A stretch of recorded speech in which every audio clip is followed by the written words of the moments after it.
Cientistas ajustaram hoje o relógio do juízo final, deixando o fim do mundo mais próximo do que nunca.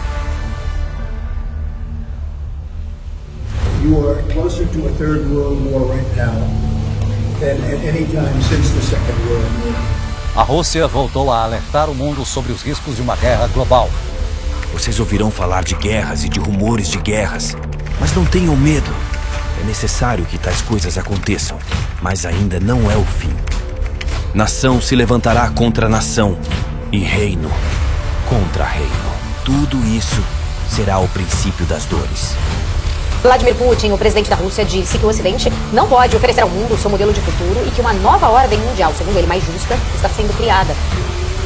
Foi-lhe dado poder para guerrear contra os santos e vencê-los. Foi-lhe dada autoridade sobre toda tribo, povo, língua e nação. Este ano, a edição buscou estabelecer a paz e a harmonia entre os povos. Na China, um vírus misterioso surgiu na cidade de Wuhan. O número de pessoas infectadas pelo novo coronavírus passou de 100 mil. A ONU divulgou hoje estudos que mostram que a fome aumentou. Algo jamais visto em Dubai, uma cidade no meio do deserto. Nunca antes imaginado. Mesmo perdendo força ao chegar na Flórida, o furacão Milton fez estrago. É uma das piores tempestades dos últimos 30 anos. O Brasil registrou mais de 172 mil focos de o maior tremor de terra da história. Em Portugal, ao menos 15 focos de incêndio. A cidade de São Paulo registrou a pior qualidade de ar do mundo. Vermelho em uma cidade. Moradores de Goiás registraram uma espécie de arco-íris ao redor do sol. Foi registrado no céu do Piauí. Haverá grandes terremotos, fomes e pestes em vários lugares. Acontecimentos terríveis e grandes sinais provenientes do céu. Haverá sinais no sol, na lua e nas estrelas. Assim também, quando virem acontecer essas coisas, saibam que está próximo o reino de Deus. Há milênios em várias religiões espalhadas pelo mundo: hinduísmo, islamismo, budismo, zoroastrismo, judaísmo. Todas falam de um Salvador que virá para redimir a humanidade. Mas apenas uma delas se atreve a afirmar que existe um único caminho para essa salvação: o cristianismo. Enquanto muitas tradições apontam para a busca interior ou para uma série de práticas que levam à iluminação, o cristianismo coloca um foco singular na figura de uma pessoa, Jesus Cristo. Ele não apenas prometeu redenção, mas afirmou ser o caminho, a verdade e a vida. E não houve ninguém no mundo que ousasse afirmar o mesmo. Porque no fundo todos sabem que não poderiam sustentar tamanha responsabilidade. A existência de Jesus não é apenas uma questão de fé, mas sim uma realidade histórica confirmada por evidências. Registros de historiadores da antiguidade, como Flávio Joséfo e Tácito, falam sobre Jesus de Nazaré como uma figura real que impactou profundamente o seu tempo. Joséfo, um historiador judeu do primeiro século, mencionou Jesus como um homem sábio, executado sob o governo de Pôncio Pilatos e que era seguido por muitos. Essas evidências históricas, associadas aos escritos dos evangelhos e à propagação rápida do cristianismo em meio a intensas perseguições, atestam que Jesus não foi apenas uma lenda ou uma figura simbólica, mas uma pessoa real, cujas palavras e ações transformaram o mundo. E após sua vinda, vários escritos foram deixados contando sobre sua existência e seus ensinamentos, que juntos hoje formam o Novo Testamento na Bíblia. A complexidade da Bíblia é algo que ninguém ainda conseguiu explicar. Ela é muito mais do que um simples livro. É uma verdadeira biblioteca, composta por 66 livros escritos por diversos autores em diferentes regiões e em períodos históricos que abrangem mais de 1500 anos. Imagine a magnitude disso. Estes textos foram produzidos em épocas de escravidão, reinos poderosos, exílios angustiantes e também em períodos de paz e prosperidade. Os autores da Bíblia não eram apenas religiosos. Eram reis, advogados, pescadores, médicos e líderes espirituais, cada um trazendo sua perspectiva única. E mesmo assim, existe uma incrível coerência e harmonia em suas mensagens, algo que desafia a lógica e transcende as limitações humanas. Como poderia um grupo tão diverso, vivendo em tempos tão distintos, compartilhar uma mensagem tão coesa, a não ser por inspiração divina? Logicamente, mediante a tantas evidências, seria loucura ignorar tudo o que foi escrito. Por isso, de matemáticos a cientistas e filósofos, estudaram a Bíblia para descobrir qual era o mistério por trás de, literalmente, cada palavra escrita nesse livro tão querido e tão odiado por muitos. Estudando principalmente as profecias do arrebatamento que dão sinais sobre a segunda vinda de Cristo. E dentre os estudiosos, o mais conhecido de todos era Isaac Newton. Newton, uma das mais brilhantes mentes científicas de todos os tempos, verificou os livros de Daniel e Apocalipse como revelações diretamente vindas de Deus. Ele inclusive escreveu o livro Observações sobre as Profecias de Daniel e Apocalipse. Newton acreditava que as profecias foram dadas em uma linguagem simbólica, que pode ser entendida com estudo racional.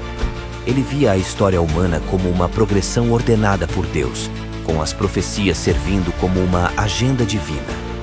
Embora Newton evitasse previsões específicas, ele acreditava que os eventos apocalípticos estavam se aproximando com o passar dos séculos, à medida que as profecias continuavam a se cumprir. Mas quais são essas profecias e esses eventos apocalípticos? O que elas significam? Para respondermos essas perguntas, é necessário voltarmos no tempo.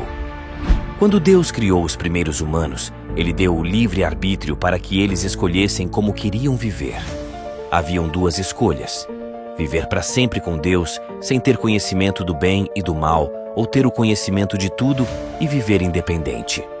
Mas se escolhessem ter o conhecimento, teriam que arcar com o preço. E o preço era o pecado.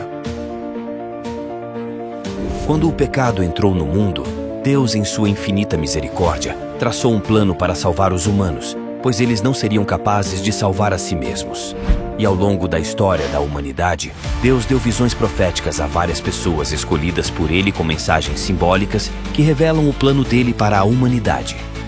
Essas profecias são revelações sobre eventos futuros que incluem períodos de tribulação, julgamento e a restauração final do reino de Deus.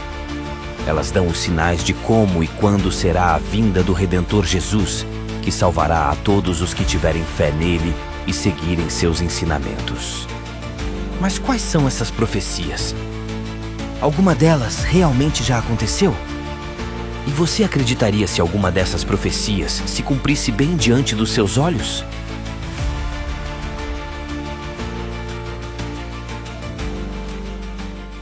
Vamos novamente voltar no tempo, em uma época em que reinos eram erguidos à força da espada e a esperança era alimentada por palavras sussurradas por profetas.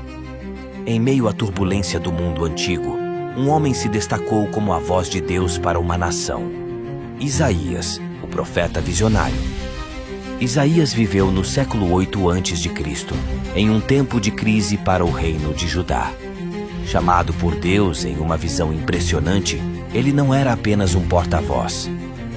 Era o canal para revelar os planos divinos de redenção.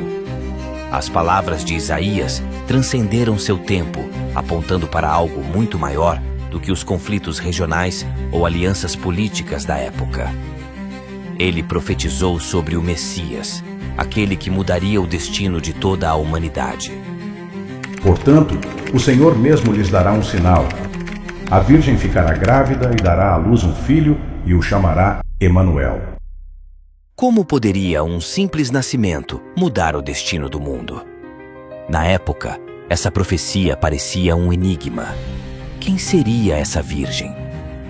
Quando isso aconteceria? Durante séculos, o significado permaneceu envolto em mistério, até que, em uma noite silenciosa em Belém, uma jovem chamada Maria deu à luz a um menino conhecido como Jesus Cristo. Este evento foi o cumprimento literal dessa profecia. Mas Isaías não parou por aí. Em outro momento, suas palavras tomaram um tom sombrio e profundo.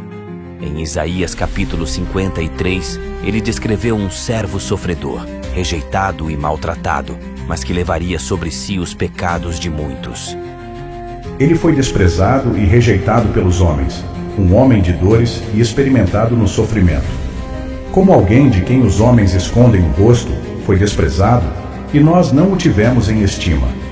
Certamente ele tomou sobre si as nossas enfermidades e sobre si levou as nossas doenças. Contudo, nós o considerávamos castigado por Deus, por ele atingido e afligido.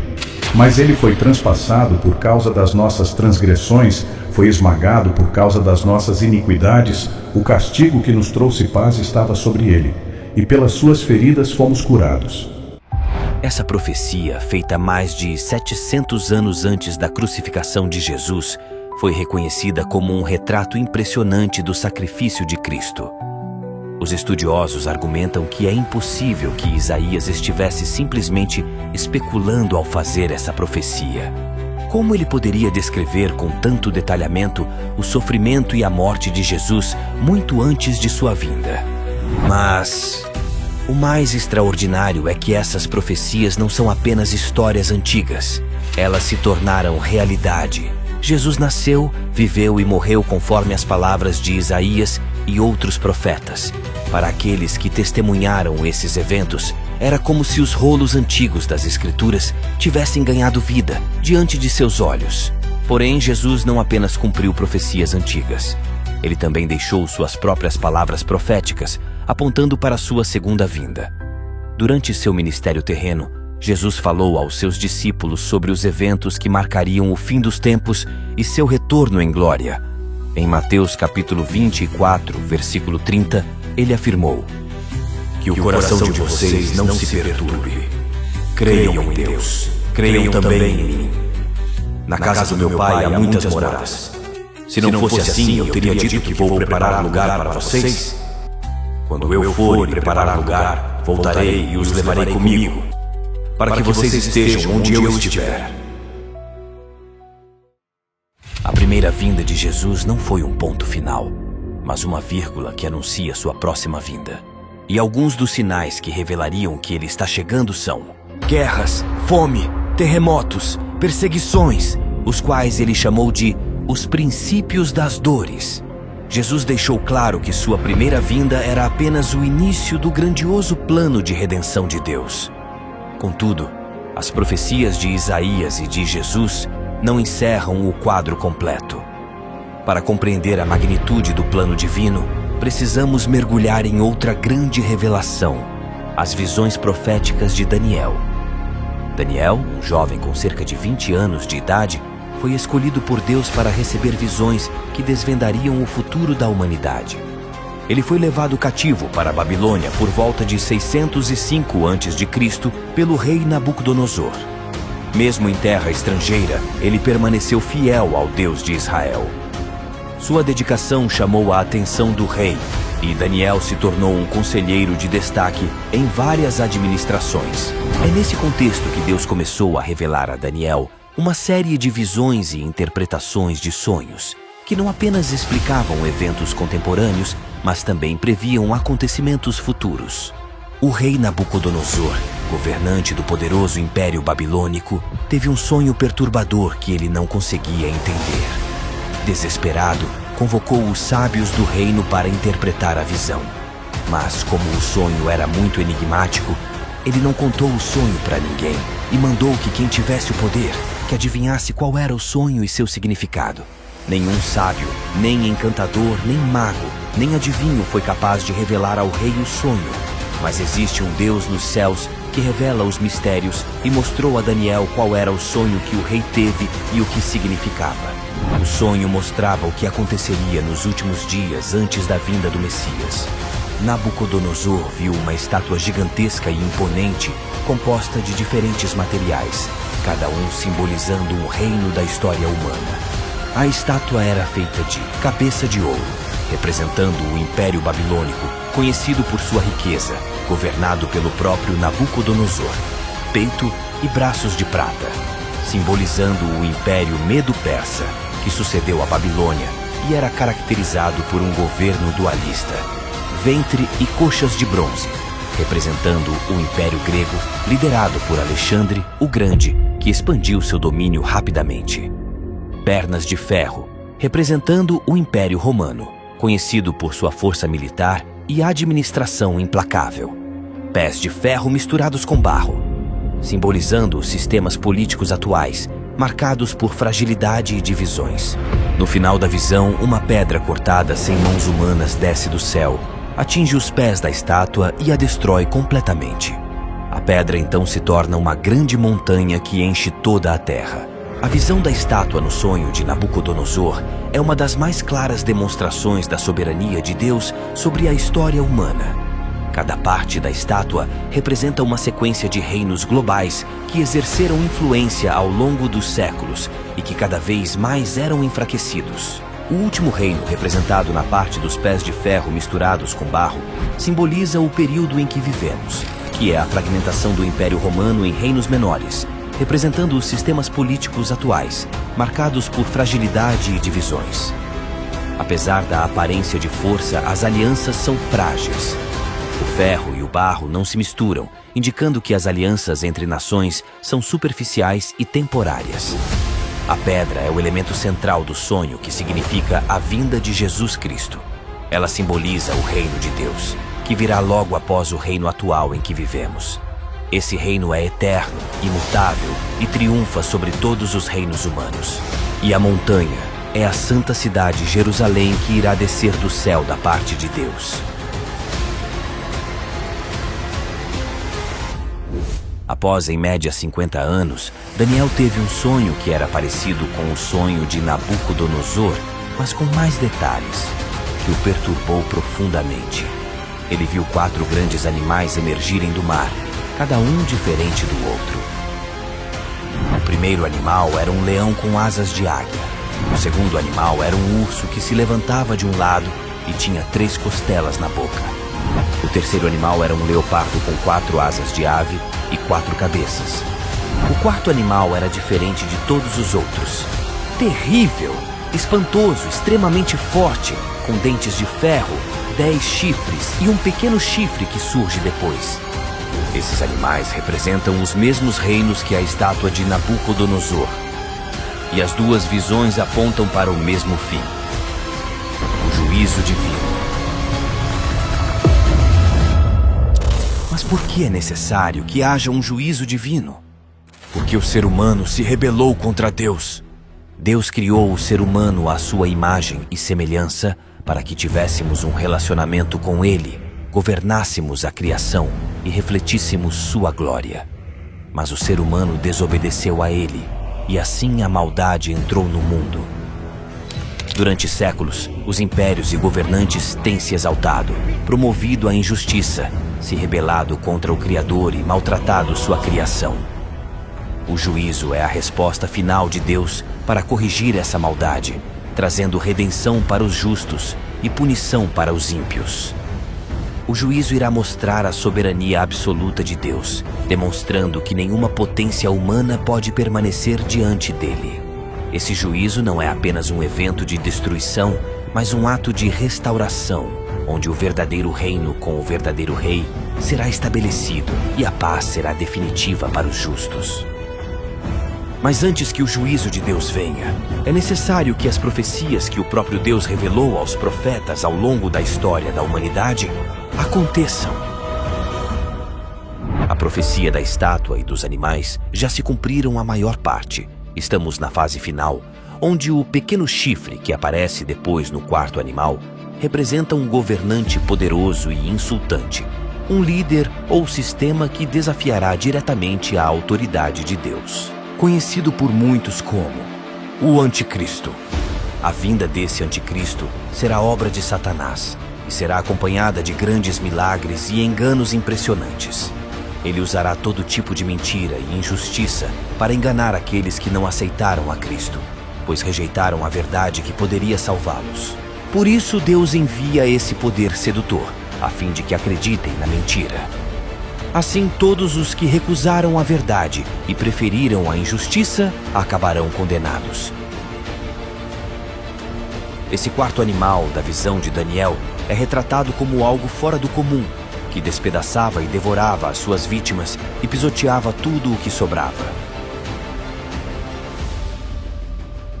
Se olharmos para essa descrição com os olhos de hoje, entendemos claramente que o quarto animal representa um governo global, um sistema que controlará todas as nações, possivelmente através de organizações internacionais, tecnologias financeiras e vigilância massiva. Muitos questionam e zombam sobre a vinda de Cristo, que até hoje nunca aconteceu. Mas essa é a primeira vez na história da humanidade que existe uma forma de cumprir todas as profecias bíblicas. Sistemas robóticos, inteligência artificial, armas autônomas e infraestruturas controladas por algoritmos avançados. É difícil ignorar a conexão entre esse pequeno chifre e o surgimento da inteligência artificial avançada. Eles não são apenas ferramentas, são tecnologias capazes de tomar decisões, capazes de aprender e se tornar mais inteligentes. Estão se tornando parte de um sistema global que controla economias, governos e até aspectos íntimos das nossas vidas pessoais. Alexa, start my day. O anticristo só será revelado ao mundo depois que os sinais profetizados acontecerem. Esses sinais são como ponteiros de um relógio, e o relógio é Israel. Israel é considerado o relógio profético porque Deus fez uma aliança com Abraão no início da humanidade, prometendo que, através de seus descendentes, formaria uma grande nação, e através dessa nação viria o Messias, Jesus Cristo. A escolha de Israel não foi baseada no poder ou na grandeza do povo, mas no amor e no propósito divino. Tudo o que acontece com Israel tem um significado espiritual e profético, preparando a humanidade para um futuro antes da volta de Cristo, chamado de a Grande Tribulação. A Grande Tribulação será o período mais sombrio da história da humanidade, um tempo de juízo divino como nunca antes visto. E ela dará início quando o anticristo for revelado, onde ele buscará controlar o mundo, levando os humanos a adorá-lo como se fosse Deus. Jesus descreveu esse tempo como um período de angústia tão intenso que, se não fosse abreviado, nenhum humano sobreviveria. Mas antes dessa grande tribulação começar, vão acontecer as profecias bíblicas deixadas pelos profetas durante a história da humanidade, que servirão como um aviso de que está próximo. Antes que você pense, isso tudo não passa de um conto, que tal conferirmos juntos?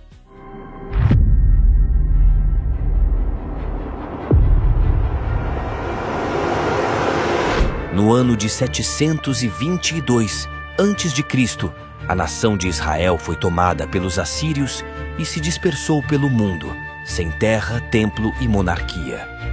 Jeremias, um dos principais profetas de Israel, recebeu visões de Deus sobre a restauração futura de Israel, que dizia: Porque eis que vem dias, diz o Senhor, em que farei retornar do cativeiro o meu povo Israel e Judá. Ezequiel, um exilado na Babilônia, também um profeta que viveu na mesma época de Jeremias, profetizou sobre Israel. Assim diz o soberano Senhor: tirarei os israelitas das nações para onde foram. Vou ajuntá-los de todos os lugares ao redor e trazê-los de volta à sua própria terra. Eu os farei uma única nação na terra, nos montes de Israel.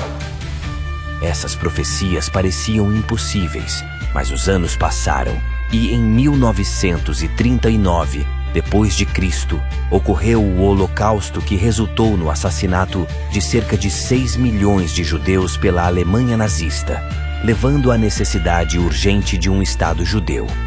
Em 14 de maio de 1948, o Estado de Israel foi oficialmente proclamado, e no dia 5 de julho de 1950 foi aprovado a Lei do Retorno, que estabeleceu que todo judeu em qualquer parte do mundo tem o direito de imigrar para Israel e obter cidadania automaticamente. Seria apenas coincidência? Ou as antigas profecias estavam se desenrolando bem diante dos olhos do mundo? Aprendam a lição da figueira. Quando seus ramos se renovam e suas folhas começam a brotar, vocês sabem que o verão está próximo. Assim também, quando virem todas estas coisas, saibam que ele está próximo. Eu lhes asseguro que não passará esta geração até que todas essas coisas aconteçam. Quem é essa figueira que Jesus se referia? Quais são todas essas coisas? E que geração é essa que ele falou? As coisas que vou te mostrar agora são muito importantes, então preste bastante atenção. Vou te mostrar todas as profecias bíblicas que estão se cumprindo bem diante dos olhos do mundo e como o fim profetizado por Jesus está mais próximo do que todos imaginam. A figueira, na simbologia bíblica, sempre representou Israel. E o que aconteceu em 1948? Após quase 2000 anos, a nação de Israel renasceu. Um evento impossível aos olhos humanos, mas que foi profetizado centenas de anos antes. E foi exatamente ali que o relógio profético começou a contagem regressiva. Se a figueira é Israel e seu renascimento foi em 1948, qual é essa geração? Quanto tempo ela dura? Poderia ser a nossa? Os Salmos 90 nos dão uma pista. Os dias da nossa vida chegam a 70 anos, ou a 80 para os que têm mais vigor. Entretanto, são anos difíceis e cheios de sofrimento, pois a vida passa depressa e nós voamos. Se uma geração pode ter aproximadamente 80 anos, e Israel deu início às profecias em 1950 ao implementar a lei do retorno, faça as contas. 2030. Esse seria o ano aproximado do surgimento do Anticristo. Estranhamente, é o mesmo ano da Agenda 2030 que os governos do mundo inteiro estão implementando. Muita coincidência, não? A Bíblia é muito clara ao dizer: aquele que tem entendimento, calcule o número da besta, pois é número de homem. Esse número é 666. Eu não estou afirmando que o Anticristo surgirá nessa data. Estou apenas trazendo reflexões para que enxergue as possibilidades dos eventos futuros que foram profetizados e que estão cada vez mais próximos de acontecer.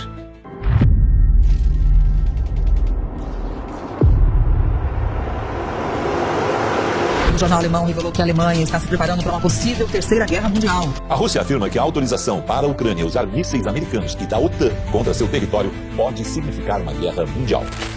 A possibilidade de uma terceira guerra mundial não é mais uma teoria, ela é real. Pessoas do mundo inteiro estão construindo bunkers porque sabem do que está por vir. Mas o que a maioria delas não sabe é que as escrituras bíblicas milênios antes profetizou uma guerra. Um conflito onde nações se levantarão contra nações, onde os exércitos do mundo se reunirão para um confronto com um desfecho definitivo. Uma guerra chamada Armagedon. E de nada adiantará estar em bunkers, pois quando o Armagedon começar, significará que Jesus está chegando e não haverá lugar que possa se esconder do Rei dos Reis. Todos os povos da terra o verão e muitos se lamentarão, pois rejeitaram a sua salvação e preferiram colocar a sua fé numa caverna de concreto, tentando salvar apenas o corpo físico, que de nada vale, deixando o que realmente importa, a sua alma, morrer.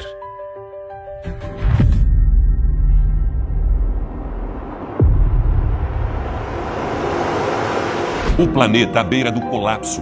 Um estudo internacional comprova que a Terra ultrapassou 7 de 8 limites para a vida segura. Mudanças de temperatura, esses eventos extremos, tudo que a gente está vendo acontecer, estava previsto para acontecer daqui 100, 200, 300 anos. A ciência comprova. Já ultrapassamos quase todos os limites considerados essenciais para a manutenção do equilíbrio ambiental e a saúde do planeta. Um período de grande sofrimento que antecede o retorno de Cristo, e nós já estamos vivendo ele.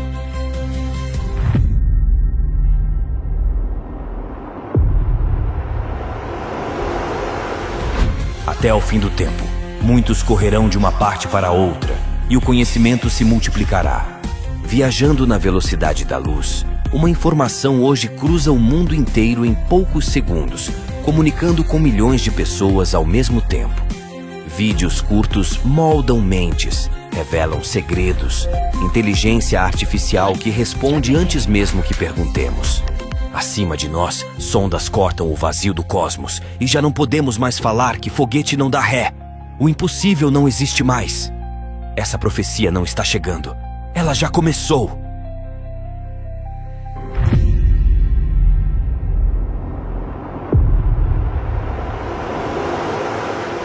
Nos últimos tempos, alguns abandonarão a fé e seguirão espíritos enganadores e doutrinas de demônios. Nos últimos dias, sobrevirão tempos difíceis. Isso porque os homens serão amantes de si mesmos, apegados ao dinheiro, arrogantes, orgulhosos, blasfemos, desobedientes aos pais, ingratos, ímpios, insensíveis, irreconciliáveis, caluniadores, sem domínio próprio, cruéis, inimigos do bem, traidores, impetuosos, soberbos, mais amantes dos prazeres do que amantes de Deus.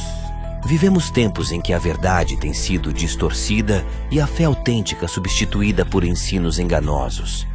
Igrejas abandonam a sã doutrina para abraçar filosofias humanas, promessas vazias e revelações contrárias às Escrituras. Falsos profetas multiplicam-se, prometendo prosperidades que seduzem multidões, enquanto a palavra de Deus é deixada de lado. O ocultismo, disfarçado de espiritualidade moderna, invade lares e redes sociais, com práticas místicas sendo normalizadas e até mesmo celebradas. E cada vez mais o engano e a maldade se espalham sutilmente, infiltrando-se na cultura, na mídia e principalmente dentro das igrejas.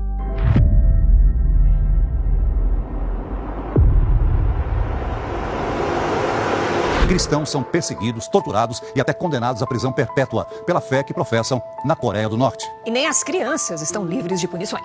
70 Christian men and women in the Congo were kidnapped. They were kidnapped and taken to a church where they were beheaded. The Christians were reportedly taken hostage and then murdered by an Islamist group called EDF, which is an affiliate of ISIS. This is news that is not being reported by the mainstream media. Not a lot of people are paying attention to this, but Christian persecution is at an all-time high. Eles os entregarão para serem perseguidos e condenados à morte, e vocês serão odiados por todas as nações por causa do meu nome. O mundo está cada vez mais hostil à fé cristã.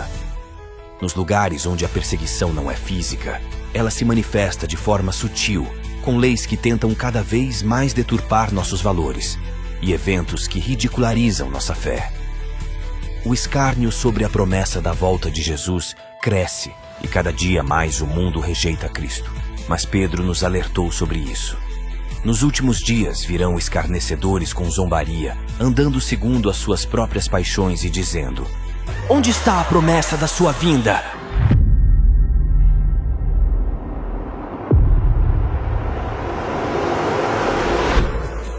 Mostrarei maravilhas no céu e na terra, sangue, fogo e nuvens de fumaça. O sol se tornará em trevas e a lua em sangue, antes que venha o grande e temível dia do Senhor. A NASA identificou uma mancha 4 vezes maior que a Terra no Sol. O fenômeno é tão grande que os cientistas dizem ser possível ver o ponto negro a olho nu, desde que sejam usados óculos que bloqueiam raios nocivos para a visão. Um eclipse total da Lua que pode ser observado em todo o Brasil. O fenômeno é considerado raríssimo e também é chamado de lua de sangue. Na noite de 13 para 14 de março de 2025, enquanto o mundo inteiro olhava para o céu admirando mais um eclipse lunar, algo extraordinário acontecia e a maioria não percebeu. A lua de sangue aconteceu justamente no evento Purim, a festa anual judaica que celebra a vitória sobre aqueles que tentaram exterminar o povo de Deus. Coincidência? Improvável. Ao longo da história, sempre que luas de sangue coincidiram com eventos judaicos, mudanças sísmicas ocorreram no cenário mundial. No ano de 49, o Estado de Israel foi consolidado. Em 67, houve a Guerra dos 6 Dias e Jerusalém voltou ao controle de Israel. Em 2014 e 15, houve o crescimento de ataques terroristas contra judeus na Europa e no mundo. Agora, em 2025, um novo ciclo pode estar prestes a começar. E se este for um aviso divino de que algo grandioso está por vir? Uma coisa é certa: essa lua de sangue não foi apenas um fenômeno natural, foi um aviso.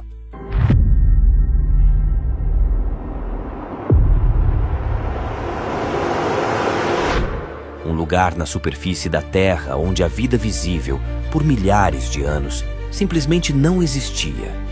Um mar tão carregado de sal que nada poderia sobreviver em suas águas a não ser micro-organismos. O Mar Morto, o ponto mais baixo do planeta, sempre foi um símbolo de morte. E qualquer cientista afirmaria impossível um dia ele ter vida. Mas uma profecia, vinda diretamente de Deus, disse o seguinte: esta água corre para o leste e desce até o Rio Jordão e entra no Mar Morto. Quando entra neste mar, ela faz com que a água fique curada.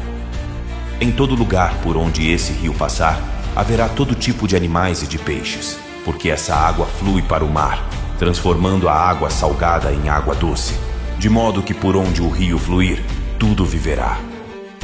Quem poderia imaginar que veríamos essa profecia se cumprir? O que parecia impossível aos olhos da ciência está acontecendo bem diante de nós.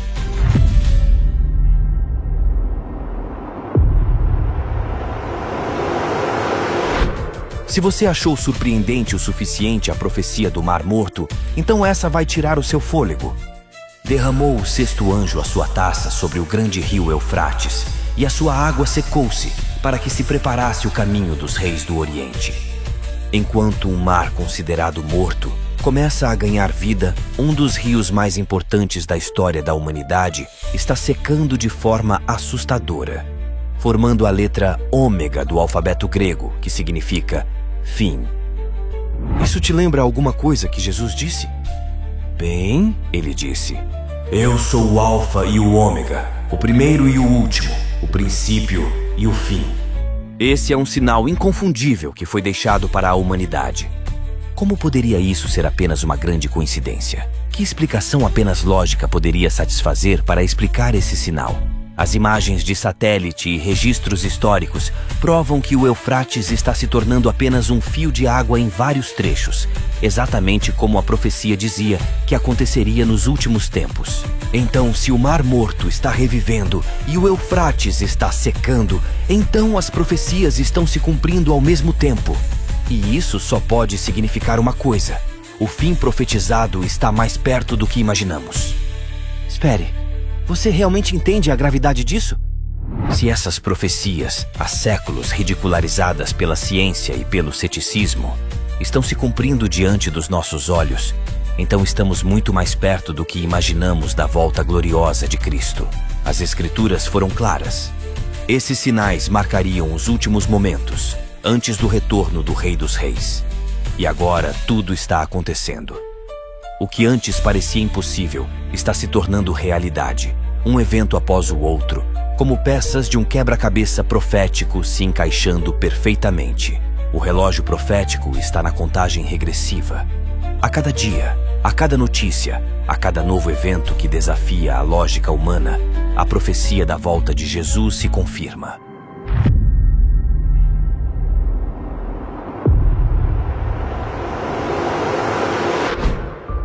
A reconstrução do terceiro templo em Jerusalém é uma das profecias mais aguardadas pelos estudiosos da Bíblia e um dos sinais mais evidentes da proximidade do fim dos tempos. As profecias evidenciam que o terceiro templo será reconstruído antes da volta de Cristo, e sua profanação será um dos gatilhos para a grande tribulação. Durante séculos tentaram reconstruí-lo, mas sem sucesso, pois para que ele seja reconstruído é necessário cumprir vários requisitos. E pela primeira vez, desde a vinda de Cristo, eles conseguiram cumprir todos. Os planos arquitetônicos e utensílios sagrados já estão prontos. Os sacerdotes estão treinados. Mas faltava uma coisa considerada quase impossível. De acordo com a Bíblia, o templo tem que ser purificado antes de ser usado. E um dos requisitos para essa purificação do local do templo é o sacrifício de uma novilha totalmente vermelha, sem qualquer defeito. Por séculos, essa novilha era considerada extinta ou impossível de ser encontrada. Mas, para a surpresa de todos, recentemente, 5 novilhas vermelhas, com os exatos requisitos que são descritos na Bíblia, nasceram em uma fazenda nos Estados Unidos e foram levadas para Israel.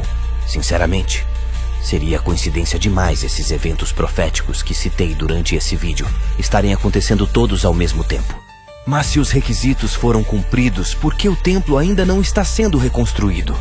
O monte do templo está nas mãos dos muçulmanos, e qualquer tentativa de erguer o templo levaria a uma guerra mundial. E é aqui que as peças começam a se encaixar. Somente um líder mundial com um pacto de paz conseguirá fazer com que isso aconteça.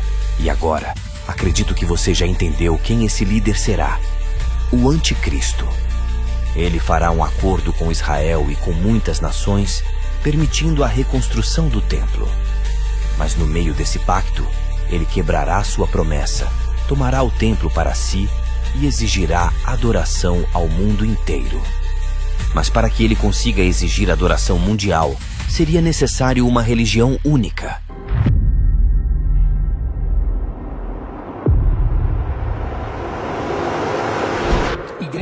Sinagoga e mesquita no mesmo lugar é a casa da família que reúne cristãos, judeus e muçulmanos. Uma mesquita, uma igreja, uma sinagoga e um centro para estimular aprendizado e compreensão mútua formam a casa da família abraâmica em Abu Dhabi. Juntas, as casas de culto das 3 grandes religiões monoteístas mandam uma mensagem simbólica de coexistência, união e colaboração.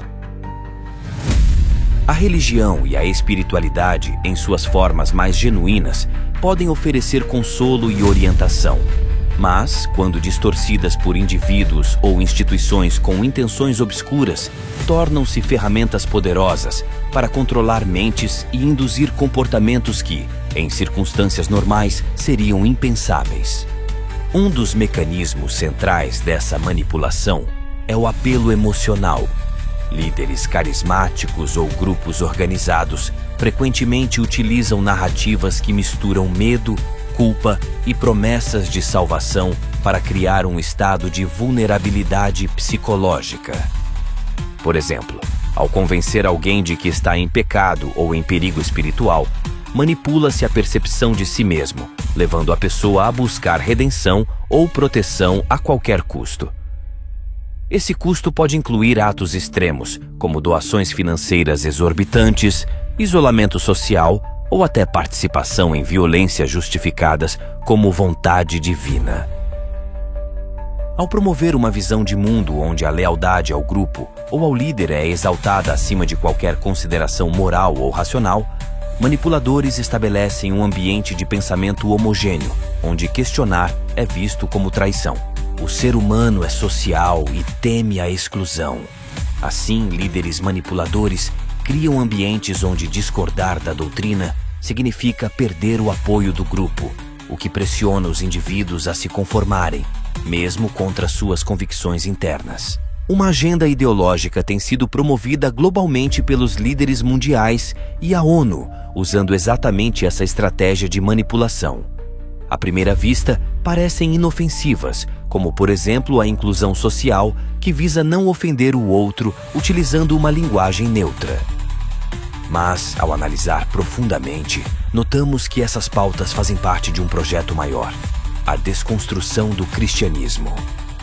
O discurso progressista que domina universidades, mídia e instituições não é algo espontâneo.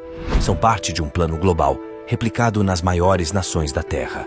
Tudo começou no início do século XX, quando os seguidores do marxismo perceberam que a revolução que Marx previa, na qual os trabalhadores se levantariam contra os patrões, não estava acontecendo como esperado. A industrialização trouxe melhorias nas condições de vida e a classe operária não se rebelou como previsto. Diante disso, pensadores como Antônio Gramsci concluíram que a transformação não poderia acontecer pela força, mas sim pela mudança da cultura. Gramsci percebeu que a maior barreira para a implantação do socialismo não era a economia, mas sim os valores judaico-cristãos, que mantinham a sociedade unida e resistente a ideologias revolucionárias. A estratégia, então, seria desconstruir esses valores gradativamente, usando a educação, a mídia, o entretenimento e as instituições para influenciar a mentalidade das pessoas. Os anos foram passando, e esse pensamento dominou o meio acadêmico e se espalhou pelo mundo, como se fosse ditado por uma única fonte. E isso não é coincidência. É o resultado de uma agenda com data marcada meticulosamente planejada para alcançar a hegemonia ideológica. Hoje, vemos os efeitos desse processo. Uma sociedade cada vez mais relativista, onde os valores tradicionais são atacados e substituídos por narrativas progressistas. O jogo, que antes era econômico, se tornou ideológico e cultural, e abriu caminho para realizar a unificação religiosa mundial. O discurso por trás dessa iniciativa parece pacifista, mas o objetivo dessa transformação cultural é desconstruir a fé cristã que impede a criação de uma nova ordem global e tentar implantar o relativismo, que defende que não existe uma verdade absoluta, e todas as religiões são iguais e devem se unir por um bem comum. Assim, a fé cristã é diluída em um sistema genérico de crença, sem doutrinas, dogmas, sem o Novo Testamento da Bíblia e principalmente sem a centralidade de Cristo como o único Salvador. Com a sociedade cada vez mais secular, o mundo vai estar preparado para aceitar um sistema único e um líder mundial. Mas como unir pessoas de diferentes culturas e crenças em uma religião única? Através de um ideal comum: a paz mundial.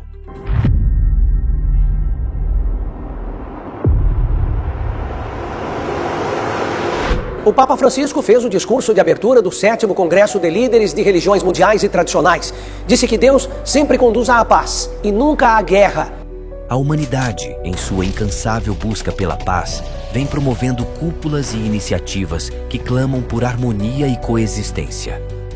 Um dos eventos mais emblemáticos dessa agenda foi o 7º Congresso de Líderes das Religiões Mundiais, realizado em setembro de 2022 no Cazaquistão. Curiosamente, no ano seguinte, foi inaugurada a Casa da Família Abraâmica, com o objetivo de unir as 3 maiores religiões mundiais. No entanto, por trás desse apelo fervoroso por unidade, repousa uma inquietante advertência bíblica. Quando disserem paz e segurança, a destruição virá de repente sobre eles, como as dores de parto à mulher grávida, e de modo nenhum escaparão. Essa tão proclamada paz é, na verdade, uma fachada para um propósito muito mais sombrio. Um governo mundial, disfarçado de harmonia e segurança, mas que trará opressão, controle e submissão. Essa paz oferecida é meramente uma maquiagem, uma máscara projetada para ocultar as verdadeiras intenções e preparar o cenário para o anticristo. O que muitos acreditam ser um avanço histórico para a humanidade é, na verdade, o prelúdio da destruição.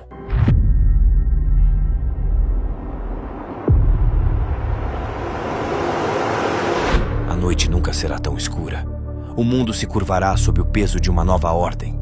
Eles o chamarão de Salvador, o líder capaz de unir nações e trazer paz a um planeta dilacerado. Mas por trás de promessas enfeitadas, os 4 cavaleiros cavalgarão soltos, vencendo, com guerra, fome e morte. É aqui que o apocalipse temido pela humanidade acontece. Tudo o que te mostrei até agora foram os sinais profetizados para chegar nesse exato momento. A tribulação é um período de 7 anos que antecede a volta de Cristo, no qual o mundo passará por eventos sem precedentes, de sofrimento global. O início dessa tribulação será simbolizada pelo primeiro cavaleiro branco, que é o anticristo, um conquistador diplomático, que vence sem guerra, através de influência. Tudo começará com a assinatura de um acordo de paz entre o anticristo e Israel, o qual lhe dará o direito de reconstruir o terceiro templo. Este acordo será visto como a solução definitiva para os conflitos do Oriente Médio. Pense comigo. Os judeus querem reconstruir o terceiro templo. Os muçulmanos querem manter o domínio sobre a esplanada das mesquitas. E os cristãos querem poder visitar a Terra Santa sem restrições. Resultado: o anticristo concederá a cada grupo o que deseja para que o acordo seja aceito por todos. Nesse ponto, o mundo irá aplaudi-lo. As nações cederão a ele total autonomia em nome da paz. A religião será relativizada, os valores morais diluídos e a humanidade seguirá essa liderança única durante 3 anos e meio. Durante os primeiros anos, Deus levantará 2 testemunhas em Jerusalém que pregarão arrependimento com poder e milagres. Elas serão odiadas pelo mundo e, ao serem mortas e ressuscitadas, muitos começarão a crer. No meio dos 7 anos, o anticristo quebrará a aliança com Israel e profanará o templo reconstruído, declarando-se como Deus. Esse é o ponto de virada. Começará aqui a segunda metade, a verdadeira grande tribulação, a pior fase da história humana, na qual nunca houve antes. O anticristo, agora revelado como um tirano, estabelece um governo global. Com o apoio de um falso profeta religioso, ele exige adoração e obediência total. É nesse momento que surge um sistema chamado de Marca da Besta, simbolizado pelo número 666, que será de uso obrigatório na mão direita ou na testa. Sem esse sistema, ninguém poderá comprar ou vender. Ou seja, será impossível viver dentro da sociedade quem decidir não usar essa marca da besta. Será uma forma de controle econômico, político e espiritual total. Muitos aceitarão por medo, conveniência ou por pura idolatria. Mas os que recusarem serão perseguidos e mortos bruscamente, se encontrados. Esse sistema te parece familiar? A implementação do Drex permitirá um controle mais rigoroso sobre a arrecadação tributária. Através da rastreabilidade digital, seremos capazes de monitorar transações com maior precisão, assegurando que todos os recursos devidos ao erário público sejam devidamente recolhidos. Estamos presenciando avanços rumo ao fim do dinheiro físico e o controle digital completo da economia. Todas as transações já são rastreadas, já existem chips implantados no corpo para pagamentos rápidos, que ironicamente são implantados na mão. Já existem dispositivos eletrônicos implantáveis no cérebro ou no crânio, com o objetivo de criar uma ponte direta entre o cérebro humano e sistemas externos. E já existe inteligência artificial que permite controle social, especialmente em países como a China. Percebeu como o mundo está preparado para a chegada do anticristo? Se você ainda acredita que a Bíblia é uma mera fantasia, como explicar que, há mais de 2000 anos, um pescador chamado João, sem nenhum estudo e nenhum acesso à tecnologia ou geopolítica, escreveu que aconteceria um tempo em que ninguém poderia comprar ou vender sem uma marca? Como ele poderia saber que um dia existiria um sistema totalmente digital, onde o controle do dinheiro estaria nas mãos de um único sistema global? Não tinha como ele saber, mas o Espírito de Deus sabia de tudo. Tudo isso acontecerá para chamar a humanidade ao arrependimento. Mas ainda assim, muitos endurecerão o coração. E assim como um relâmpago que sai do Oriente e se mostra no Ocidente, Jesus virá.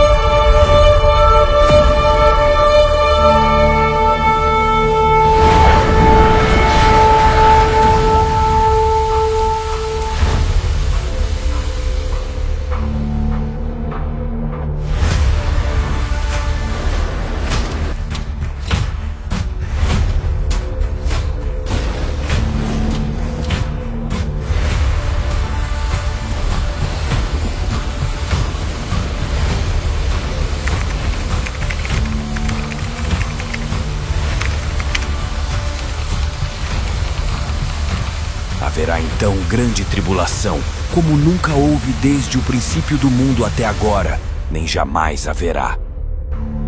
Você está preparado? Você realmente está preparado para ficar aqui quando Jesus voltar? Então aparecerá no céu o sinal do Filho do Homem, e todas as nações da terra se lamentarão e verão o Filho do Homem vindo nas nuvens do céu com poder e grande glória. E ele enviará os seus anjos com forte clangor de trombeta, os quais reunirão os seus escolhidos dos quatro ventos, de uma a outra extremidade dos céus. A segunda vinda de Jesus Cristo não é um mito, não é uma metáfora, é uma profecia literal, selada pela boca do próprio Senhor. O brilho do Rei da Glória aparecerá nos céus, mais brilhante que o sol do meio-dia. Os grandes e os pequenos, reis, generais, ricos, pobres, cada ser humano, todos verão e cairão com o rosto em terra ao contemplar essa glória. A terra, que antes zombava da sua vinda, agora presenciará em pânico absoluto. O mesmo Cristo que foi crucificado, ridicularizado e ignorado por séculos, agora desce do céu com milhares de santos. Nesse momento, os mortos em Cristo ressuscitarão primeiro. Depois, os cristãos vivos sobreviventes da grande tribulação serão arrebatados e encontrarão Cristo nos ares num piscar de olhos. Mas esse dia não será dia de festa para todos. Muitos serão pegos de surpresa, pois como nos dias de Noé comiam, bebiam, casavam-se e não perceberam até que veio o dilúvio. Assim será a vinda de Jesus. Nesse dia, a porta da graça se fecha. Não haverá mais tempo para arrependimento. Não haverá mais apelo, não haverá mais culto, não haverá mais misericórdia. Nesse dia, o tempo acabou e o juízo começou. Muitos dirão: Senhor, Senhor, não profetizamos em teu nome? Em teu nome não expulsamos demônios e não realizamos muitos milagres? Então Jesus lhes dirá: Nunca os conheci. Afastem-se de mim, vocês que praticam a iniquidade. E todos os vivos e mortos que não creram em Jesus Cristo, que negou a divindade, a trindade e a ressurreição de Cristo, que não se arrependeram de seus pecados, não perdoou seu próximo, que viveram curtindo os prazeres da terra, que viveram na prática da imoralidade sexual, da pornografia, da pedofilia, da idolatria, cultuando anjos, santos ou objetos, do adultério, traições, da homossexualidade, roubando, enganando, praticando golpes, mentiras, manipulando as pessoas ao seu redor, criando contendas, inimizades, ira, ódio, agindo com vaidade, inveja, ciúmes, orgulho, se achando melhor que os outros, com bebedeiras, glutonaria, feitiçaria, com ingratidão, murmurando constantemente, com vingança, difamando o seu próximo, assassinando, desonrando aos pais, praticando heresias, seguindo e ensinando evangelhos alternativos como evangelho da prosperidade, evangelhos inclusivos, que viveu em avareza, usura, amando o dinheiro, aproveitando-se de outros para enriquecer, buscando apenas seus próprios interesses, poder, sucesso, riqueza, status e fama, que desprezou e negou ajuda aos necessitados, que profanou do que é santo, que foi hipócrita ensinando o certo, mas fazendo o errado, honrando Deus apenas com palavras, mas com o coração longe, que confiou em suas boas obras em vez da fé em Jesus Cristo, que foi covarde se envergonhando do Evangelho, que blasfemou contra o Espírito Santo e abandonou a fé, que amou mais o mundo do que a Deus, e todas outras coisas semelhantes a estas. Não herdarão o reino de Deus, e já estão condenados, pois rejeitaram a única fonte de salvação. Mas os santos, aqueles que renunciaram este mundo e guardaram a fé, resplandecerão como o sol no reino de seu Pai. E quanto a nós, há um chamado urgente. Não há outro tempo senão o agora. E é só isso que temos. O agora. Jesus pode voltar tanto para mim quanto para você, de forma individual a qualquer momento. Pois a única certeza que temos nesta vida é a morte. E o agora é a única parte da vida onde podemos realmente agir. O seu encontro com Deus pode acontecer hoje. Não viva como se fosse chegar o amanhã, porque o agora é tudo o que você tem. A volta de Jesus não é uma possibilidade, é uma certeza. A questão não é se ele voltará. A questão é, quando ele voltará? Você está preparado? Você está preparado para encontrar com Cristo quando o seu dia chegar? Renuncie hoje o que te afasta de Cristo. A santidade não é opção, é preparação. Pois se confessarmos os nossos pecados, Ele é fiel e justo para nos perdoar. Se agora você deseja fazer um concerto com Cristo ou entregar sua vida a Ele, repita comigo essas palavras. Senhor Jesus, eu reconheço o seu amor e o seu sacrifício na cruz por mim. Eu reconheço que Tu és o único caminho para a salvação. Eu aceito o Senhor como meu único Salvador. Recebe agora minha alma, perdoa todos os meus pecados. Escreve o meu nome no Teu livro da vida e me ajude a viver a partir de agora uma vida de santidade. Amém. Não deixe de continuar assistindo os próximos vídeos. Iremos falar mais sobre esse Deus incrível que te ama mais do que você pode imaginar. Vamos juntos explorar as profundezas do seu ser e entender o que significa realmente conhecer a Deus. A aventura está apenas começando.